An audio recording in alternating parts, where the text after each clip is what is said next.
Hello peeps, how you all doing? Where am I?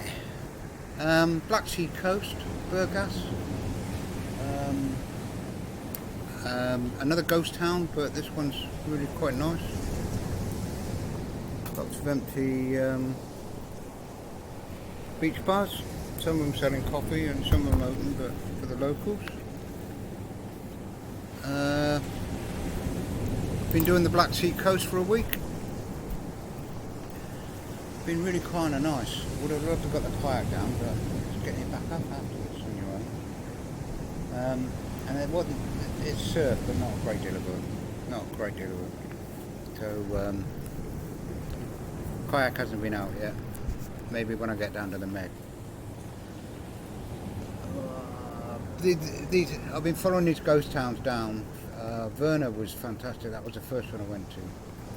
They're empty and it's not season. The locals are here. Lots of shut up buildings, lots of shut up bars. Verna, up the coast a bit. There was a hot spring on the beach, so I went for a hot spring, swim in the Black Sea and then back in the hot spring. Fantastic.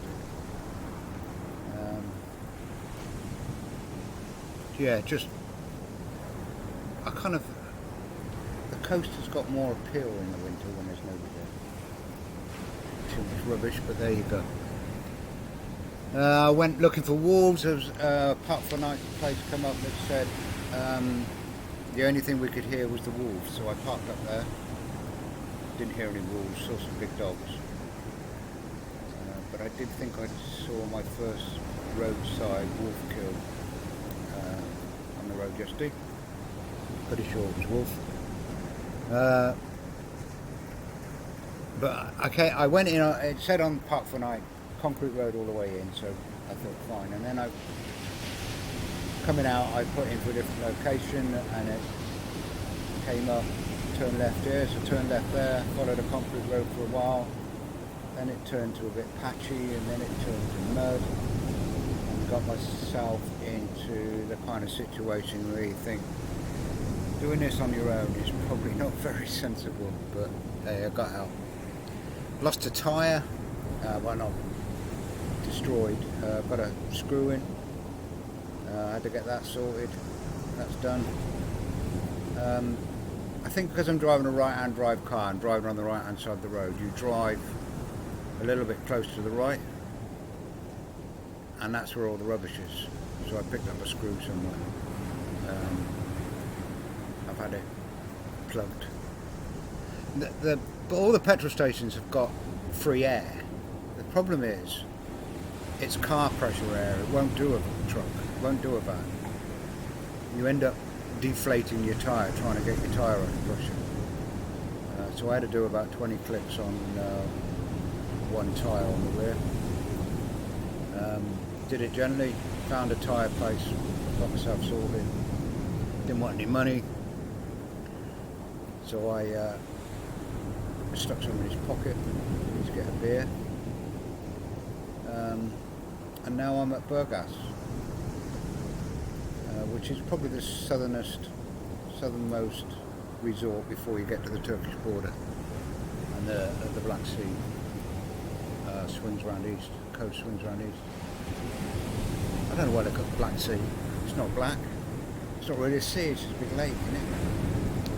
I keep looking at the surf thinking, do I get the kayak? And I think, no, if you surf the Atlantic, surf kayak the Atlantic, surf the Black Sea, just in the middle of the boat to it. And it's going to be damn cold. Not too cold, not as cold as your seas. Weather here has been, we've had a couple of days of rain, but nothing too drastic. When it rains heavy, but not for long. A couple of days of wind. Talking to Bridget, and they had quite a storm go through the valley. I've had nothing drastic here. Been nice. Not sunbathing weather, but nice. The dirt track was great fun, but where am I in my head? Well, I must admit, after the emotions of Transylvania and the trip down through Romania, I effectively have a month or so to pass some time before I go into Albania. And I felt really guilty because I'm living the dream. I'm drifting the coast, drifting a foreign country in Bill, and the guilt was really quite heavy. And I know some friends back in the UK have been having some really bad times. And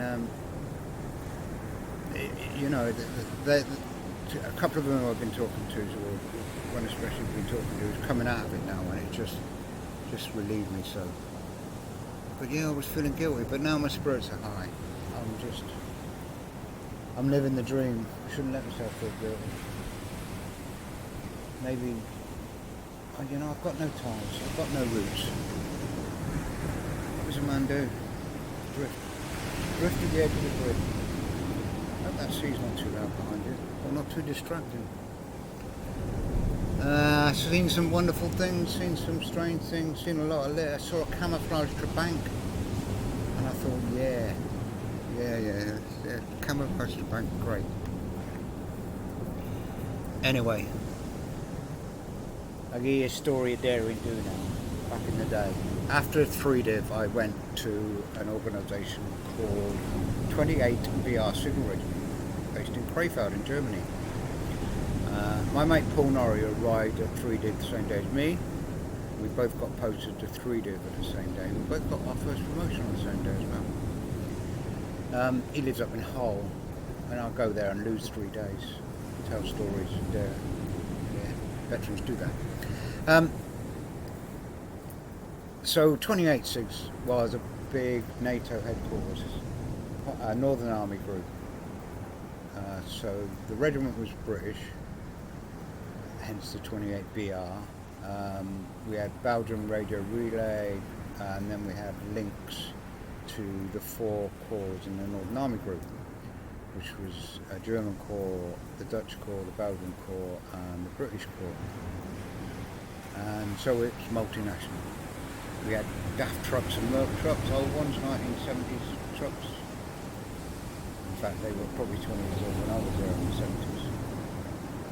70s. But yeah, so different cable, different job.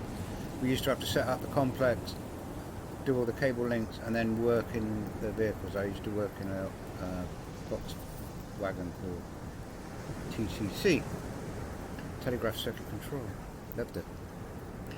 But we had links to all the nationals and also to the Army Group Centre and AFCENT, which is Allied Forces Central Europe, and used to link to an organisation that they just call themselves the Mushrooms because they lived in a cave, worked in a cave. I ended up there. It's another story to come. But anyway, me and Paul Norrie used to, we had women on exercise. They used to come out of Rheindahlem and run work in the contents and on the switchboards. So me and Paul Norrie used to volunteer to do the. There's a thing in the military, and I don't know where it comes from. I know they used to do it in Vietnam, which basically you pile all your shit together, stick a load of kerosene or diesel on it, and set fire to it. So we used to dig a big hole, collect the bags, drop them in the big hole. We'd be out for a week, 10 days. We'd chuck a couple of cans of diesel in there, and everyone would pull out where we finished tidying up, and then we'd ignite it. So we used to a few cans of diesel, maybe some benzene, maybe some kero, anything we could find laying around that was inflammable. We used to go into this hole. And then make a fuse out of bog paper soaked in benzene, and then either throw that in or light it and run. So we'd been out, I swear, on a location for about 10 days, maybe 2 weeks, but anyway, so quite a big hole, quite a lot of bags, and we'd been putting fuel in it all week. And we lit the fuse, stood well back, kavumph, too much fuel. It's a great big fiery, smelly plume of exploding human waste. And somebody from the management saw it. So we weren't ever allowed to do it again. But hey, that was bang. But that was, yeah, that was 28.6. So some more stories today. We had Volkswagen 181Bs, which was the little Jeep version of the Beetle, as our convoy escorts. Used to drive them around. Yeah, hippies. Multinational organisations. I did a few of them. The military had a thing that if you did one day headquarters during your time, you'd get 2 more because they assumed you'd learned the kit and you'd learned some of the languages. I did learn a little bit, but mainly I spoke English the way the English do. You just speak slower and louder until they understand.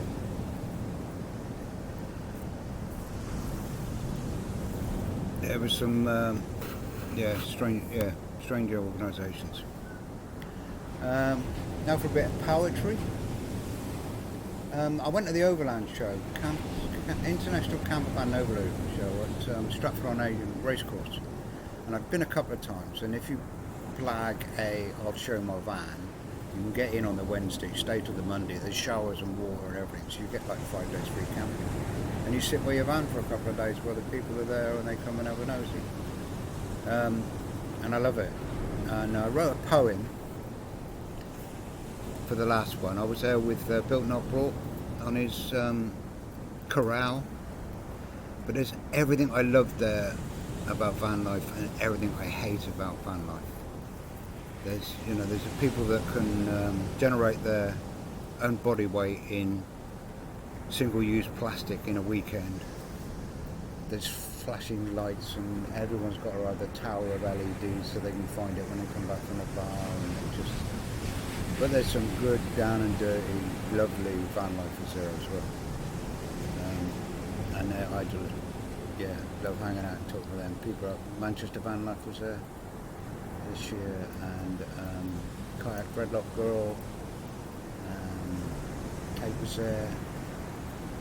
Yeah, some nice people, really nice people there. So anyway, I wrote a poem.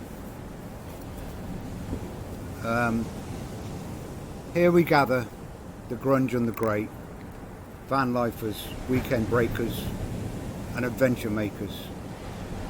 Crowd like cats, not all purring on mats. Everything you hate, everything you love, all in one place. Behind Tom's gate. Tom's the guy that runs it. And then at the end, I published these on their Facebook group, but didn't get much response. I don't know if anybody uses it. So at the end I wrote, now we vacate out through Tom's gate, our adventures to partake. Us van lifers, weekend breakers, and 4x4 adventure makers. Say bye for now to new mate. Say bye to old mate. Leave no trace. Your journey. May your journey be great. Your fire burn late. As your travels you take. And make a date to be back behind Tom's gate. Not a personal one, but this is, I wrote this one, so it's for me. And it's about how I've been feeling this last week. Dear friends emerging from bad headspace and difficult place, lights my soul at a fast rate. As their spirits raise, my soul revives. Had heavy load of guilt on my trace as I chase the sun, striving to be at one, truly doing my kind of fun as a spirit. And now I sit by the sea, drinking tea, wondering where next to be. I'm getting strange looks off a couple of locals walking by, but I put some pictures up of that dirt track and some of the other stuff I've been doing on Facebook and Instagram. I want to mention Fire Angel, who's back out. Put a vid up the other day, she's great. And also, of course, another Campervan. What should she call herself? I will check this before I mention it, shouldn't I? So, that's all I wanted to say and do today. I'm going to go and have a cup of tea back in Bill. I'll probably stay here tonight. Oh yeah, that's what I want to tell you. I met a guy, he came up and talked to me, he's a young artist. Povo. He's done a bit of travelling, speaks really good English. Give me a good link for getting the gas bottles filled tomorrow. And then I'm going to try and sort out an oil change and get my back brakes checked before I go for another mountain range. Maybe replaced. And he's given me some links for that. Real nice guy. I'll meet him up later and buy him a beer. He brought me a coffee earlier. Yeah, his artwork's really good and all. Paints people's cars. And he gets a sheen in the glass. I just couldn't comprehend how he did it. Bless him. Anyway, I'll ever miss you. I will be back, honest. That's all for now. Click.